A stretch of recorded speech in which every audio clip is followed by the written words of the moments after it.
This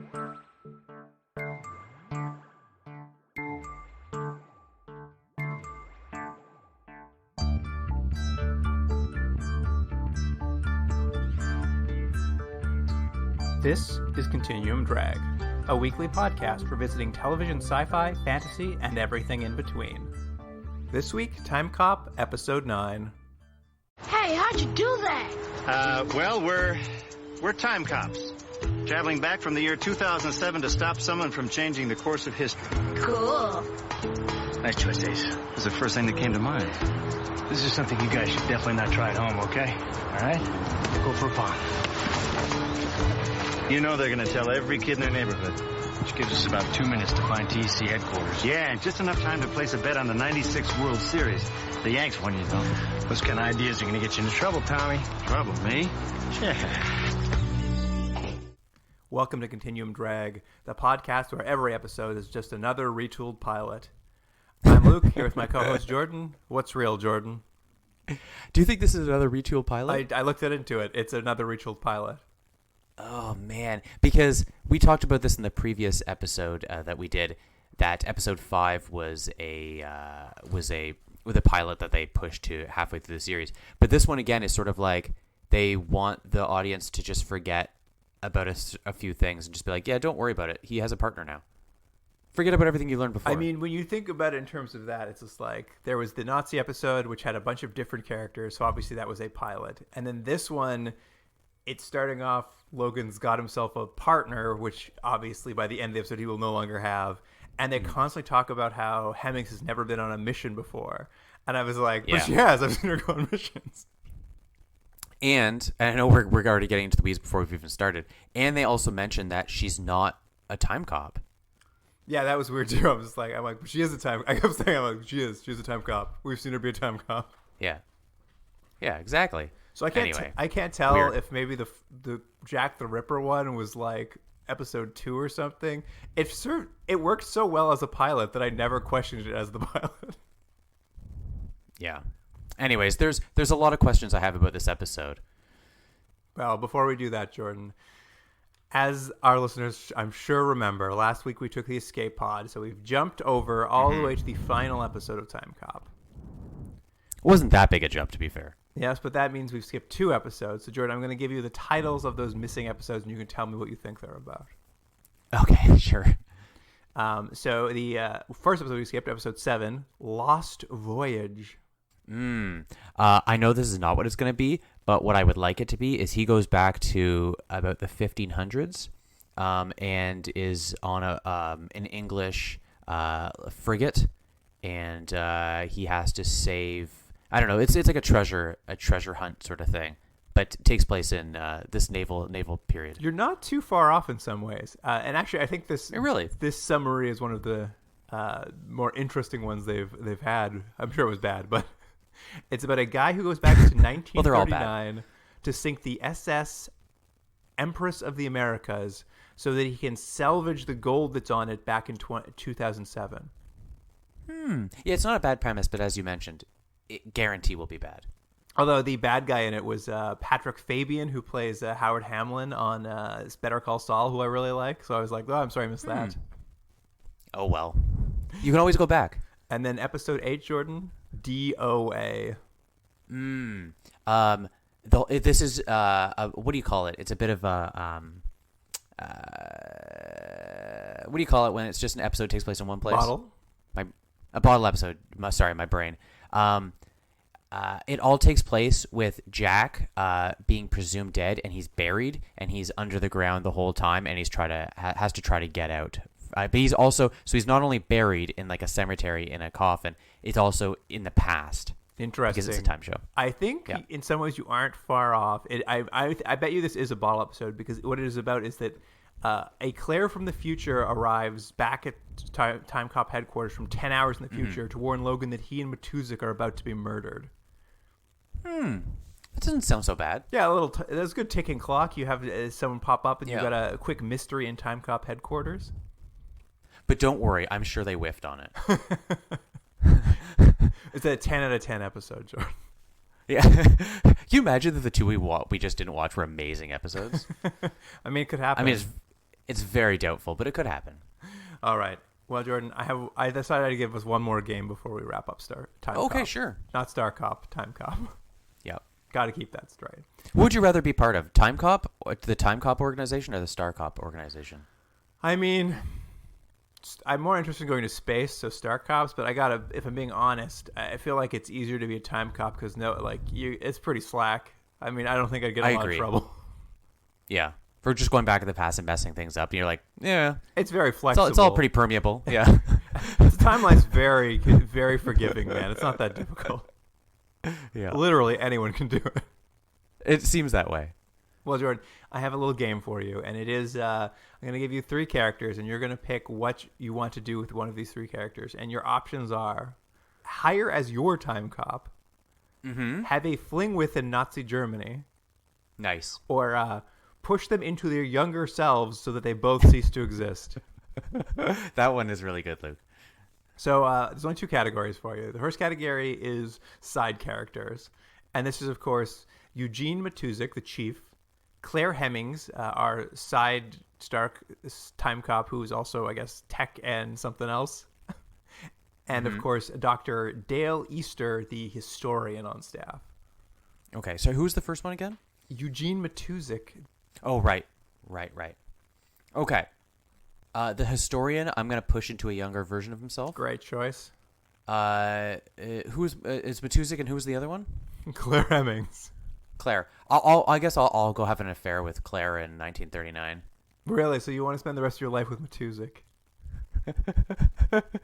Sure. He seems a little aggressive for me. I think I'd flop those around. He's a little bit high strung. I don't want to go back to I don't want to travel with him though, you know? Yeah. Fair enough. All right. Well, then your other category is so funny. Even in my notes, I've written Star Cops for some reason. I'm just convinced these are Star Cops. This category is Time Cops who follow their instincts. And this, of course, is Jack Logan, our hero. Yeah. Sam Usher, who was a Time Cop and then once again became a Time Cop in an alternate universe where he was basically Jack Logan. And, of course, our newest Time Cop this episode, Tommy Maddox from this episode. Mm-hmm. Okay. I'm going to have a fling with Jack in 1939. Great. I'm going to, old Bruce Campbell, I'm going to live with him forever. What was it called? That's Tommy Maddox, played by Bruce Campbell this episode. Everyone get ready. Yeah. I'm gonna live with him forever. What was the option, though? You live with him in the future and morph mask? It was you make them your Time Cop. Yeah, make him my Time Cop. That's right. And my listening skills are poor. And then I'm getting rid of, I'm pushing the fake Jack Logan dude. I'm pushing him into a younger version of himself. Sorry, Sam Usher, you're out of here. Yeah, you're out of Sam. I think these are all the right choices for this. Thank you. Well, that wraps up. That's everything I had for you. It's a small cast. You ready to get into this episode? Yeah, let's do it. Here's the IMDb summary for episode 9, The Future, Jack. The Future. That was delivered very well. Logan and Hemmings learn that the disappearance of Logan's partner is linked to a stock buyout that could affect the future of time travel. Mm-hmm. Now, as I am want to do, this episode, when I saw, I read the summary and I saw Bruce Campbell was in it, and then when we started watching that he was his partner, what I was sure this was going to be was a sort of knowing wink to the audience, knowing that Jack doesn't have a partner. And I thought what it was going to be was sort of this thing where we as an audience know time is distorted and something has changed. So we're now watching a new alternate future, and Jack is going to have to sort of figure out this mystery as the episode goes along, maybe having this sort of emotional beat of you learn about this character, Jack learns to appreciate this character, and he knows by the end he has to essentially kill him by changing the timeline. That's what I thought this episode was going to be, and it's not. No, and it's funny that you say that. That's obviously a good idea for a Time Cop episode, but midway through the episode, Easter is just looking at the psych evaluation for Jack's partner. He's being like, "Oh, this man is like a thrill seeker. He's got got a compulsion for danger. He should have never been made a time cop." And I also thought that was a clue as to like, oh well, if his psych evaluation's all wrong, then how did he must have done something to become a time cop. But that's not the case at all. He was just like, they don't care. They just. I believe Matusik says, "I didn't care about head shrinkers." I'm like, okay, so you just hire anybody off the street, I guess. Yeah, well, it's funny because you see possibilities of the show, and this is sort of something we've said now, however many episodes we've done on this show, sort of time and time again. There are some interesting ideas if they wanted to develop them, but that's not the show that this wants to be. This wants to be turn your brain off, have a good time. Don't worry, it's going to pass by without too much effort. So we're not going to give you any interesting concepts or ideas or themes. It's just what it is. It's going to be as straightforward as possible. I think your idea would have happened eventually, but they had to make all these pilots, Maybe. So it was tough to get to a new idea. But it's such a better episode. It would have made a lot more sense, particularly when it's episode 9 of the series. Mm-hmm. Yeah. But no, we're watching a fresh take. We should say they also have, because I think you said this is possibly a second pilot. They also had the little iPad type thing again. Oh yeah, that's right. The iPad was back, wasn't it? Mm-hmm. Well, the whole episode starts in the Civil War. Jack Logan and his new partner Tommy Maddox, as we've said, played by the great Bruce Campbell, they've gone back to stop an assassin from the future from killing General Grant in an effort to bring back slavery. No, here's the thing, Dale. That's a fine line you gotta have to dance on if that's what your actual episode's gonna be. Because this is just like a cold open. It's not the actual episode, but that would be an episode. Can you imagine that? I mean, I did like that they kept referring to him as a Grand Wizard. The idea that just like the Ku Klux Klan got a time machine was the premise of the cold open. Yeah, and obviously they stop him very quickly in the cold open, and then it's like they turned around and say, "Well, thanks very much, General Grant," and he's like, "No problem, people from the future. Thanks for telling me all about your mission and like the future." And I was like, "There are no rules to being a Timecop." No, I know. I thought the same thing. He's just like, Jack's like, "Hey, all those things I told you about the future. Anyways, just kind of keep that to yourself, and things are gonna go well. Don't worry, you're gonna win the war." And he's like, "Yep, don't worry, all good." He's like, "Okay." Like, I'm sure there was a few different ways you could have done it without explaining to him the future. We should have kept a tally. I think at least half the episodes we've seen, Jack has just outright come and told someone because it's just faster for him. I think he's done it in every episode. I think. I don't think an episode goes by where they don't just explain time travel to someone. Right. Of course, they got the bad guy. Bruce Campbell, Maddox, he jumps in the time machine with him first, brings him back. And then when it's Logan's turn to come, they realize there's a bit of a, how do they call it? It's a bit bumpy in the quote unquote, temporal stream. Like there's some interference or some turbulence or something. Mm-hmm. And it's going to be a thing through the whole episode. There's some sort of issue with, the consistency of time travel. Something's not going right. Yeah, their tech's a little off. And when it's Logan's turn to jump back, he hops in the time hole, accidentally drops in front of the St. Valentine's Day Massacre, where he has to like run out of there before he's Tommy gunned down. Well, what's funny though is that they've done now 2 in a row where they give you like they've taken the time to go to a time period, but they don't want to spend any actual time there. So it's like the first with General Grant in the Civil War. They're there for like 30 seconds. And then he goes to this massacre, and you just see them open the guns. And then he's back in the future. He's like, well, got out of that. I was like, oh, okay. Well, I mean, if you think about it as a pilot, it means you gave a real tease to the show. It's like, oh, look at all the different time periods we can go to. When you're right, when you're watching episode 9, you're like, wait, what's happening? Right. At any rate, yes, there appears to be some trouble with their technology that's causing some issues with time travel. But as that's happening, the Dome, of course, reports a major rift forming in 1990 at what will become the site of Timecop headquarters. Apparently in 1990, in this exact same location, they were testing the time sled. They were prototyping them. So they're worried that the future of time travel is in jeopardy.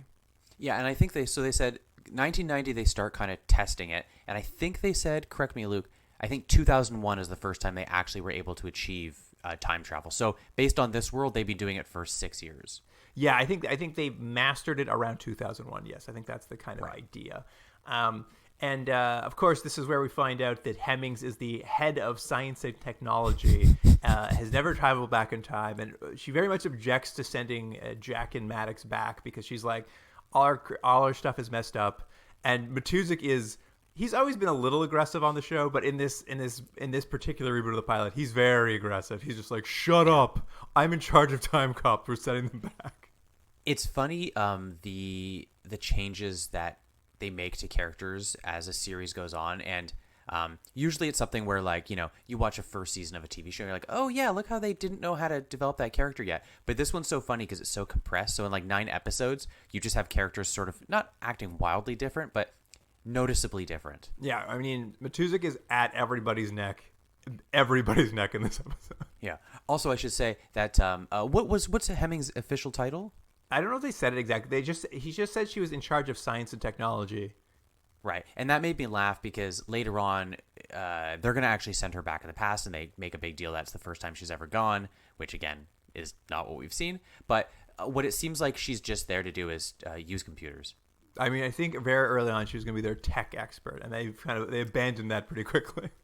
Yeah. You got to have the tech expert. At any rate, so Maddox and Jack, John, something. Jack.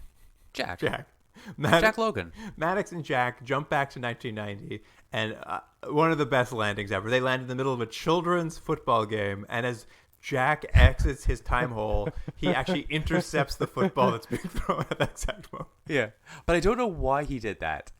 He goes and he makes like this amazing catch. I'm like, but why? Just let the football go. He's so cool, Jordan. Yeah. Oh, and let me say something real quick. So everyone loves Bruce Campbell. Yes. They bring Bruce Campbell out. He's a wonderfully watchable, charismatic performer. I don't think they use him to his full extent in this episode. He's sort of buttoned at the beginning and the end.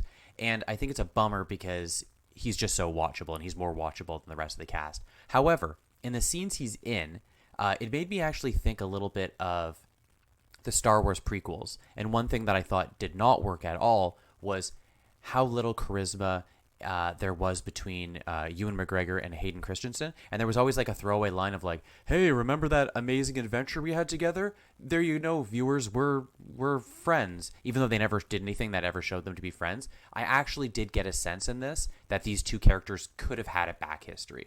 Yeah, I would say watching this episode, I think over the course of this, I've been softening to the portrayal of Jack Logan over top. He's gotten more, he's grown on me. He's become a little more like, I like him and the actor and the character a bit more. Once he was paired with Bruce Campbell, who's, is just a fount of charisma in general, like the two of them were bouncing off each other so well. I'm like, Jack is now just elevating his game because we've got like a great co-actor for him to have. Mm-hmm. Yeah, it's a better show.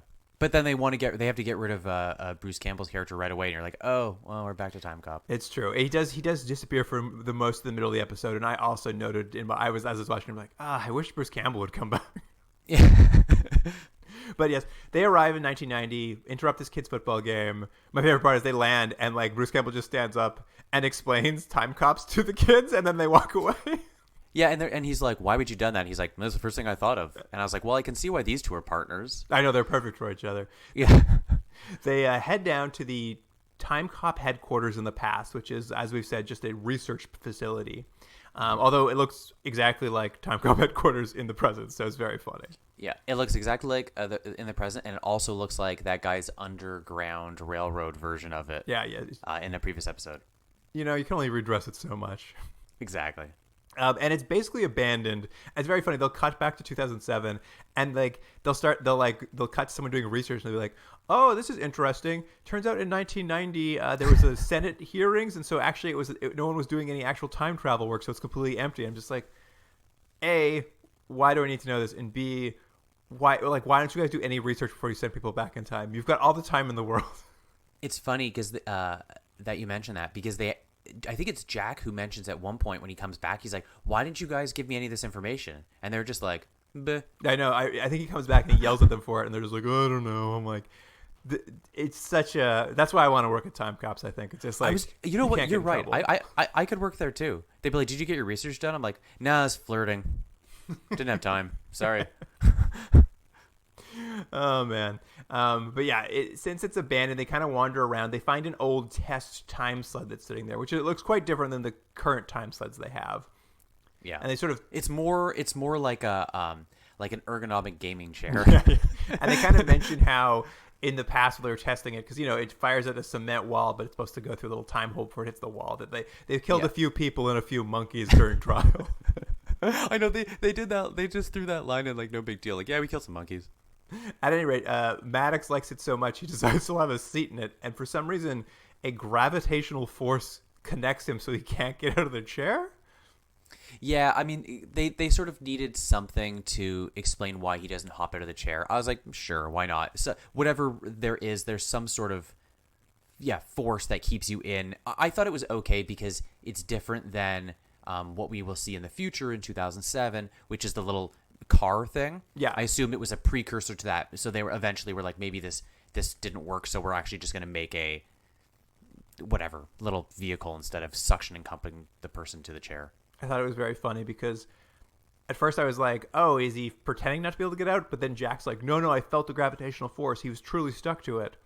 But then later you'll find out he intended to do it all along. And yeah, right? And I was like, wait, what? And they're like, no one ever explains this random gravitational force that forced him into a chair.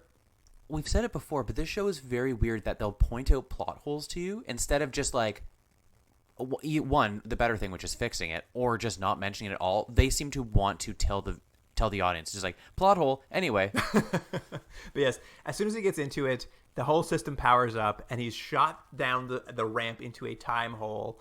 And basically, Logan doesn't know if he lived or died or what happened to him. He just disappeared through time hole, and Logan basically retreats back to 2007 to like give them an update and figure out what's happening. Like they went there, it was abandoned. Now Maddox is missing, but they didn't find any trouble that could have possibly happened there to start the time ripple that was happening.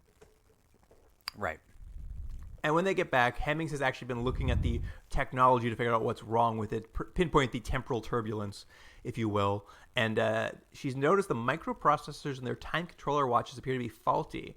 And they immediately suspect that it's industrial espionage done by a Cromwell technology who lost the contract to build the chips in the first place.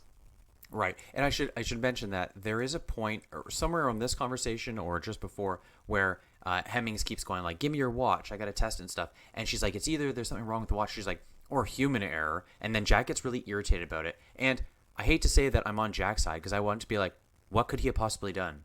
He literally just touches the button. What human error could it be on his end? It's true. It's pretty foolproof. Yeah, it's pretty foolproof. Anyways, but yes, I like that because they need to keep this moving as this show loves. They're just like, must be espionage. Now let's go to it's the guy who created the watches, right? Not the competitor or the chip. No, it is the competitor. They never go to the place that actually made it. They keep implying that maybe everyone keeps saying it's like maybe we should investigate the place that made it, but they keep saying nah. It's probably their competitors who did it. Yeah, and we get this thing. And do you think there was a comment made here because they go to this guy's company? I don't know. Did they go back to the past or did they see him in the present first? This is like it's in the present, like which is interesting. Right. It's one of the rare times on Time Cops where they go and visit like a contemporary place. So they go visit the headquarters of Cromwell Technologies to speak to Cromwell himself. And he's a very, I think they say like new age, but it's a very like spiritual, open, holistic sort of businessman. And I think there's the comment is sort of like, isn't he ridiculous because he's no. You know he's the bad guy, Jordan, because he meditates and does yoga. Right. That was kind of my point. It was like, I don't know if it's just like a time period thing, or it just seemed like, I was like, is that the joke? The joke is that he meditates? I think it's a real timestamp for when that was like, yeah. Look at this hippy dippy granola eater. He's a bad guy. Right. Right. Okay. So we felt the same way. Anyway, he denies any involvement, obviously. But as soon as he hears that someone was gone missing or possibly dead in the past, and that person was a time cop named Maddox, he immediately becomes very he gets very flustered and upset. What I like is they keep showing his screen because what we're going to find out is someone has been buying stocks in the company. So thus his ownership is the percentage of his ownership is dropping comparative to the other person who's buying it.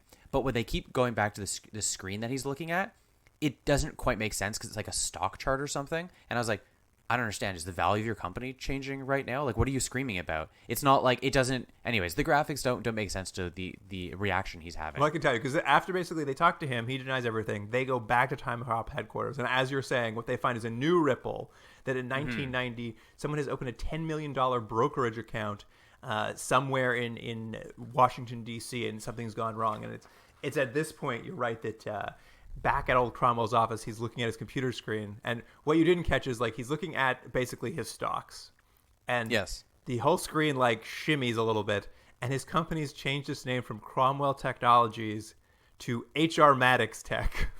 Oh, I did miss that. So there you go. Shows me what I know. I did miss that. CR Maddox Tech. So it's a way of showing that like, someone has taken over his company in the past. That stocks that the time cops have seen, like the $10 million buy-in, has now resulted in someone getting a hold of his company in the past. And at this point, he gets very upset. He screams, and he gets his goons. He's like, we're going back to 1990 to fix this. Yeah. I thought it was weird, though. Just like, if someone changed that much in the past, wouldn't you like I expected the goons to come in and throw him out of his office because he no longer owned the company. I know. It's funny because, again, they didn't establish what the rules are, and they'll adjust from time to time, because we've seen an episode where literally the future has changed because of the differences they're making, but we're not. It's just like, it's not convenient for this plot, so that's not what's going to happen. Yeah. At any rate, Jack is going to be sent back to 1990 to look into this brokerage purchase. And of course, Hemmings objects because the tech's still on the fritz. And it's at this point that they're like, if you want to eject, then you can go too, Hemmings. Your first Timecop mission. And she's like, but I'm just a science and technology officer. I'm not even a member of Timecops. And then the next episode, she's like, I went through training. I'm good to go. Anyway, Jack and Hemmings head back. And just this, because this show is a little bit baffling. They go back, and instead of going to the brokerage first, they go back to the Timecop headquarters / like test facility. Yeah, that was weird, right? I was like, why did you guys come back here? You guys were supposed to go to the brokerage house. They go back there. Jack gets there. He just immediately gets back in the same chair that threw Maddox back in time. Also gets trapped in the chair. Also gets thrown through the time hole. We cut to commercial, cut back, and then Jack reappears, and he's like, how long was I gone for? And she's like, 15 minutes. Yeah. And she's like, where were you? He's like, in a time loop. Hey, let me just stop real quick. While I was watching this episode, it was actually at this part where I thought, shouldn't sometimes in the future, let's say in 2007, you send Jack back, shouldn't he like disappear and then immediately appear again, and he's been gone for like days, but they don't know because time?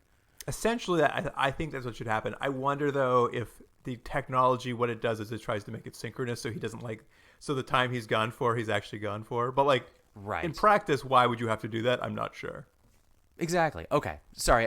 I just started thinking about that. This show, it's hard to not think about time and time travel as a concept when you're watching it. One, because you don't really need to pay attention very much, but because they don't care and no one has thought about it. It's just, I don't know. It's distracting. I think it's just so that he ages at the same rate in both timelines. So he doesn't come back and he's not like, everyone's like still 20 and he's like aged 35 years. And he's like, oh no, I'm old.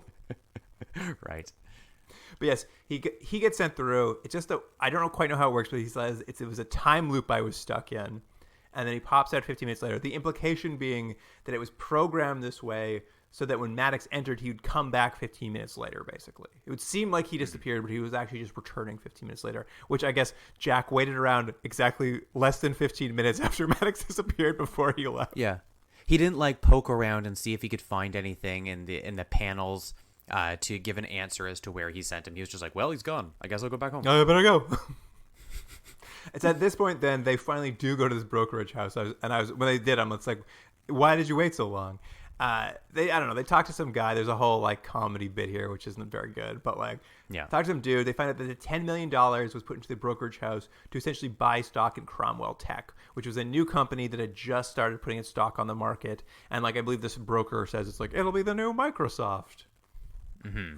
And it's very clear what's happening. Like, we know that Tommy is buying stuff. Like, that's the point. Well, you know it really quickly because they look at the computer and they see that the person who purchased it was Bernie Williams, who, as Jack knows, is a Yankees player from 1996, and Maddox loves the Yankees, so it's got to be him. Yeah, it's got to be. So they head off to a hotel in Washington because Jack Logan knows that when they first were becoming Star Cops, I guess him and Maddox were in the first class of recruits for the Star Cops. They were put up at this hotel, and Maddox had been like this small town cop who like was surprised to be invited to this, to like be considered for this. And he was a bit of a, as they've said earlier, he's a bit of a risk taker. So what he did is he charged $2,000 worth of room service and put it on Logan's hotel, and that's how they became friends. Like he stuck Logan with the bill. Yeah, it was like a real prank. What I like, though, is I think it's in this scene where they're talking, and she's like, didn't that give you an indication then that he was a bad guy? And he's like, no, we became friends. He's like, what I know is I would never trust him with money, but I trust him with my life. I was like, oh, okay, that's forgiving of you. Sure, why not? But that's how he knows which hotel he'll be at. They head up to this hotel suite, and, Jack and Hemmings poke around a bit, and then Cromwell and his goon show up also looking for Maddox and his missing stock. They get the drop on Jack and Hemmings. They tie him up or whatever, and Cromwell explains everything. He's like, oh, I paid Maddox $10 million to sabotage the microchips so that the other company would lose the contract so I could get back the contract. But apparently after I paid him the $10 million, he's gone back in time and used the $10 million I paid him to buy all the stock in my company. So now I have a silent partner I do not want. He basically double-crossed me. Mm-hmm. And it's at that point that Maddox busts into the room, disarms the goons, and like tries to rescue them, but not before Cromwell's able to inject Hemmings with a synthetic virus that gives her 30 minutes to live. Yeah, there's a couple things here I want to say. One, it's very weird this guy was ready with this, let's say needle. It's like a futuristic needle, but like this little injection thing, this hypo spray, if you will, of this disease. Because that's just a weird thing that he apparently has. He just has it on him all the time. Yeah. So, and there's another thing I was thinking about. You see this a lot in TV. Someone gets, they get this disease, and it's like, as you said, it's like a ticking clock of when they're going to, be able to find the antidote. That's not really what this is. It's sort of just like a thing. It's just like a little plot point. But don't you think, Luke? Let's say I'm a villain. You're the hero. I inject you with some disease, and you have 30 minutes to live. You solve the case. You save the day. You get your antidote, you put it in. Don't you think if you really messed up your system, you still have to go through like the medicine to like heal you? Like they always do it like it's like you're like, well, I feel good now. It's like you wouldn't feel good at all. That's true. Most of your organs would have already shut down. Yeah, so it's like, oh, you didn't die, but there's irrevocable damage, inside. No, anyway, the antidote is perfect. It just undoes everything. That was my point. I just like that they inject poor Hemmings. Hennings? What's her name? Hemmings. They send her to the past for her wink wink first mission, and then they just inject her right away. Yes, and Cromwell basically is like, I'll give you the antidote if you give me the $10 million worth of stock certificates back to my company. And they agree to meet at Timecop headquarters in 1990 for the exchange, partly because Maddox has hidden the $10 million, like literally just like stock certificates in a wall at the place. Yeah, which I probably could have found. I mean, if you had enough time. Yeah, I mean, he only knows so many places in 1990. It's so funny, too, because you think what you'd do is you'd be like, let's meet in 2007, and then they'd have to, like, go, like, bust through the headquarters to find where it was dusty and hidden and, like, pull it out or something. You know what, Luke? That's better. That's a better scene. Let's rewrite it. But at any rate, Maddox explains at this point to Jack that basically he was approached to sabotage the equipment for $10 million. And he's been, wanting to retire. He's not really into the Timecop game anymore. But what he saw was his chance was like, listen, this guy's a scumbag, and he's going to do this eventually anyway. So I'll get $10 million out of it. And then what Maddox's plan is to punish Cromwell. He was going to go back and basically ruin his company anyway, and basically undo the damage he had done. So like, Maddox isn't exactly a bad guy. Yes, he was going to like use time travel to get rich so he could retire, but he never really intended to cause problems. He's like, I'm going to get Maddox, or I'm going to get Hemming, or no. Maddox was going to get Cromwell in the process. He's going to get the bad guy in the process of getting rich and not actually trying to harm the time cops. Now, it's implied that the guy was messing with the technology, right? But and I can't remember, did he actually do it? I guess he was bad. He was messing up. Yeah, he hired Maddox for $10 million to mess up the time chips. Right. And then Maddox used the $10 million to buy him out of his own company. Right. Yep. You're right. Sorry. You're right. You love this episode. Yeah. It just is. it's just there's no surprises, right? You're just like, yeah, sure, okay.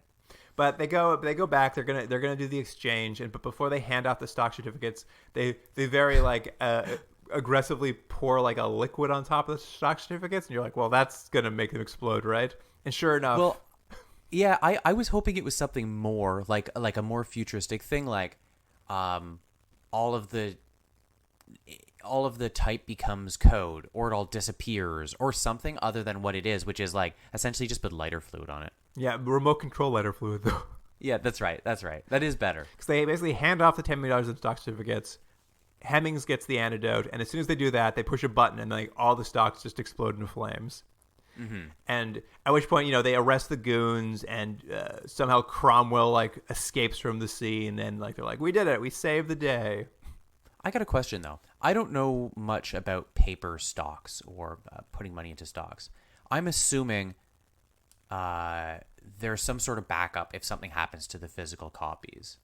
Yeah, is there not? I had the same question. I'm just like, so A, you've burnt the stock certificates. Like, I don't know how that works either. Like, he seemed to think if he could get the certificates, he would own them again. So I guess Cromwell must know that like just having those pieces of paper means you own the stocks. Right. But then when they were destroyed, I was just like, well, it's moot to you now. Like, you didn't want anyone to have them anyway. They're just gone now. Right. So like, what does it matter? So there's no loss to you. But he's so upset about it. I just couldn't understand it either. I'm just like, I don't quite understand what is going on anymore. Yeah, because I don't think it's quite. And I know this is sad, but like I've never had a stock, so I'm assuming it's not like a money order where it's like as good as cash. Yeah, I mean it's 1990. Who's to say what's going on? Who's to say? It was a crazy time, But it kind of gets to a bit of a wrap up. They're still in 1990. Logan and Hemmings both agree that Maddox really isn't that bad a guy. He's like, he's not. He did some bad things, but he's a pretty good guy. We all like him, right? Yeah. We like him, yeah. But of course, they've got to bring him back to face the consequences in 2007. And Maddox is just like, no thanks, I'm not doing that. And he gets himself into that prototype time sled. He's just like, listen, I'm going to shoot myself into this time sled and hopefully end up on a beach somewhere where I can retire. I'm not coming back. I'm not going to jail. Like, that's not going to happen. Yeah. And he's like, I just don't think I ever actually wanted to be a time cop. Did you ever read my report? Like, I probably am not suited for it. And of course, Maddox is trying to talk him out of it. But as he's doing that, somehow, in ways that I don't fully understand, Cromwell appears at the end of the time tunnel, which I don't know how he got in there. Yeah, so he's at the end of the time tunnel with one of those futuristic laser guns, and he's like, I don't know what his strategy was. He's like, I'm just gonna keep shooting him, but you see her on the tracks, like you see what's gonna happen. Yeah, it's unclear even what he wants. He's just like, you ruined my company. He just starts firing randomly. And so Maddox just like flips on the time sled and just runs him over at the end of the thing before he goes into a time hole, and we just like don't ever quite know what happens to him. Mm-hmm. Though, weirdly enough, at the end when they go back to 2007, they start talking about, they're like, well, Cromwell's dead and Maddox went somewhere, probably an alternative universe, they say. And I was like, pardon me? I know. It's like, I thought, sorry, we're just adding that now? Sure, they probably just went to another universe. I was like, oh, well, that is not the same as time travel. But I think it's just so they can bring back Maddox one day if they need to. If they need Bruce Campbell back, they can bring him back. But you didn't have to say that. They could have just said, he's missing in action. He's gone somewhere. We don't know where he is. Maybe he'll be back someday. Yeah, sure. Why not? Yeah. But that sort of wraps up the episode. It's so funny to think. I was thinking about this episode, the idea that this was probably supposed to be, after they retooled the Nazi episode, this was probably supposed to be episode 1 before they like maybe retooled slightly another episode to make episode 1. But I was just like, imagine you're Bruce Campbell and they're like bringing you in, and like the big gag of this episode is you think you're meeting the 2 lead characters of the show, and that's why you have such a big guest star on. Like either one of these could be the leader of the show. And Bruce Campbell will be gone by the end. But, it's kind of like a fun misconnect. And, like, Bruce Campbell's going to be a big part of the pilot promotion. And then, like, it rolls around and you find out it's like, oh, you won't even be on. Like, we're not even going to show you. It's going to get canceled before we show your episode. And then sometime late in the summer, we're going to drop it. Yeah. I mean, look, the check still clears, But, yes, it's a weird thing to, especially for a show that hasn't really had notable guest stars. That's not true. Ron Livingston. That's true. That's true. Ron Livingston was on. I take it back. Yeah, they've had a couple like unusual for these shows, like a pretty like decent quality like character actors pop up in them. I mean, that's not true. Some of the older ones do too, but like the 90s ones, I haven't noticed that happening too often. But this one like seemed to be trying.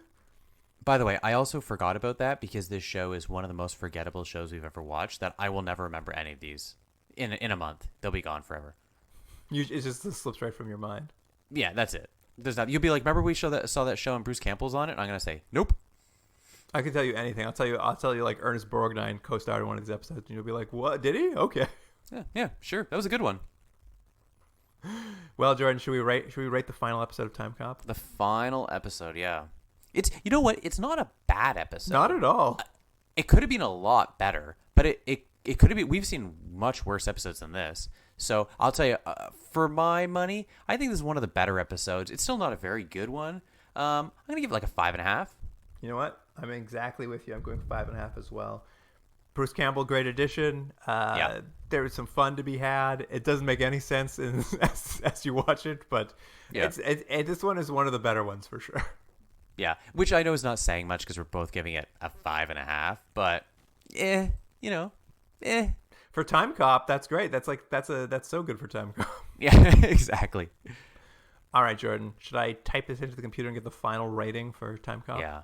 It would have went up slightly. It's gonna pulled it up just the tiniest bit. 3.9 or something like that.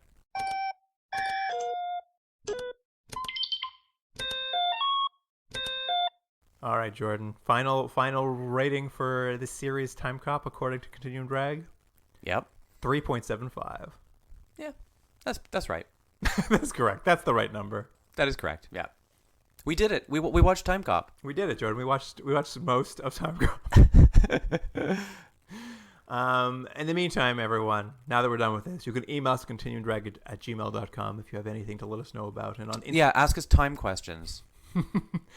Lots of questions about time. What time is it? What time is my next bus? Yeah. How much time did you spend on this show? And the answer is much too much. And on Instagram and Twitter, we'll have clips from the final Timecop. You're going to see lots of Bruce Campbell, that's for sure. Mm-hmm. You'll have to just make it seem like he was throughout the whole episode, not in maybe 5 minutes. Yeah, just the top 5 and bottom 5. And the handle for those platforms is @ContinuumDrag. That wraps up this episode. So, listener, thank you for joining us. And Jordan, I'll see you next week. I will see you then.